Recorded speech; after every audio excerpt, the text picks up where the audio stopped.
سبحانه وسعدانه والصلاة والسلام على ذي المجد والمكانة أما بعد প্রিয় দর্শক ও শ্রোতা, এখন জিলহজ মাস চলতেছে। আর জিলহজ মাস আরবি সম্মানিত 4 মাসের মধ্যে অন্যতম একটি মাস, যে মাসের সাথে বিশেষ তাৎপর্যপূর্ণ মহান দুটি ইবাদতের সম্পর্ক রয়েছে। একটি হচ্ছে হজ, অপরটি হলো কুরবানি। এই কুরবানি ফজিলতপূর্ণ একটি ইবাদত। আল্লাহ তাআলার পক্ষ থেকে আতিথেয়তার অন্যতম একটি নিদর্শন হচ্ছে কুরবানি। এই কুরবানির অনেক ফজিলত রয়েছে। কুরবানির একটি ফজিলত হচ্ছে কুরবানির দ্বারা আল্লাহ তাআলার নৈকট্য লাভ হয়, আল্লাহ তাআলার নৈকট্য অর্জন করা যায়। কুরবান শব্দটির মধ্যেই নৈকট্যের অর্থ রয়েছে। কুরবান মূলত কিরবান থেকে আসছে, আর কিরবান মানে নৈকট্য। আর কুরবানি বলা হয় প্রত্যেক এমন ইবাদতকে যার মাধ্যমে আল্লাহ তাআলার নৈকট্য লাভ করা হয়। তবে কুরবানি মাধ্যমে আল্লাহ তাআলার নৈকট্য লাভ করার জন্য শর্ত হচ্ছে আল্লাহ তাআলার সন্তুষ্টির উদ্দেশ্যে কুরবানি করতে হয়। কারণ আল্লাহ পাক রব্বুল আলামিন কোরআনে পাকের মধ্যে বলেন, লা ইয়ানালাল্লাহু লুহুমুহা ওয়ালা দিমাউহা ওয়ালাকিন ইয়ানালুহুত তাকওয়া মিনকুম। আল্লাহ তাআলার কাছে তোমাদের কুরবানির পশুর গোশত এবং রক্ত পৌঁছে না, বরং আল্লাহ তাআলার কাছে তোমাদের দিলের তাকওয়া পৌঁছে। এজন্য আল্লাহ পাক অন্য জায়গায় বলছেন, ইন্নামা ইয়াতাকাব্বালুল্লাহু মিনাল মুত্তাকিন। আল্লাহ পাক রব্বুল আলামিন শুধুমাত্র মুত্তাকিনদের কুরবানি অর্থাৎ মুখলিস, যারা আল্লাহ তাআলার সন্তুষ্টির উদ্দেশ্যেই কুরবানি করবে, তাদের কুরবানি আল্লাহ তাআলা কবুল করবে। একটি ফজিলত হচ্ছে রাসূলুল্লাহ সাল্লাল্লাহু আলাইহি ওয়াসাল্লাম বলেছেন, মা আমিলা ইবনু আদম মিন আমালিন ইয়াওমান নাহরি আহাব্বু ইলাল্লাহি মিন ইহরাকিদ দাম। কুরবানির দিনগুলির মধ্যে বান্দা যত আমল করে এর মধ্যে আল্লাহ তাআলার নিকট সর্বাধিক প্রিয় আমল হচ্ছে কুরবানি করা। আল্লাহ রাসূল সাল্লাল্লাহু আলাইহি ওয়াসাল্লাম বলেন, ওয়া ইন্নাহু লা ইয়াতি ইয়াওমাল কিয়ামাতি বিকুরুনিহা ওয়া আশআরিহা ওয়া আদলাফিহা।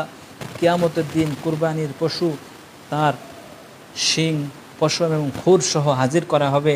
ওয়া ইন্নাদ দামা লা ইয়াকউ মিনাল্লাহি বিমাকানিন ক্বাবলা আন ইয়াকআ বিল আরদ।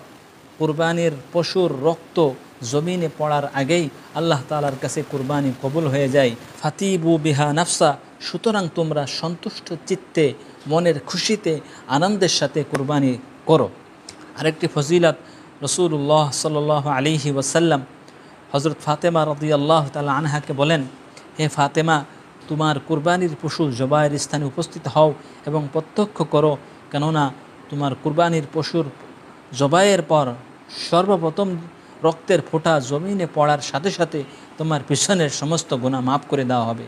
তো তিনি আল্লাহ রাসূল সাল্লাল্লাহু আলাইহি সাল্লামকে জিজ্ঞাসা করেন, ফজিলতটি শুধুমাত্র আমাদের আহলে বাইতের জন্যই নির্দিষ্ট বা নির্ধারিত কিনা? তো রাসূলুল্লাহ সাল্লাল্লাহু আলাইহি সাল্লাম বলেন, এই ফজিলত প্রত্যেক উম্মতের জন্যই প্রযোজ্য হবে যে আল্লাহ সন্তুষ্টির উদ্দেশ্যে কুরবানি করবে। আরেকটি হাদিসের মধ্যে রাসূলুল্লাহ সাল্লাল্লাহু আলাইহি সাল্লামের কাছে সাহাবায়ে কেরাম জিজ্ঞাসা করেন, মা হাদিহিল আযাহি ইয়া রাসূলুল্লাহ। সাহাবায়ে কেরাম বলেন, হে আল্লাহর রাসূল, এই কুরবানি নামক জিনিসটি কি?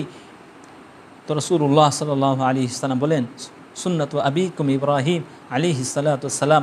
কুরবানি হচ্ছে তোমাদের আদি পিতা ইব্রাহিম আলাইহিস সালাতু ওয়াস সালামের একটি সুন্নত। এরপর সাহাবায়ে কেরাম জিজ্ঞাসা করেন, ফামা লানা ফিহা ইয়া রাসূলুল্লাহ, কুরবানি করলে আমরা কি পাবো? রাসূলুল্লাহ সাল্লাল্লাহু আলাইহি সাল্লাম উত্তরে বলেন, বিকুল্লি শাআরাতিন হাসানা।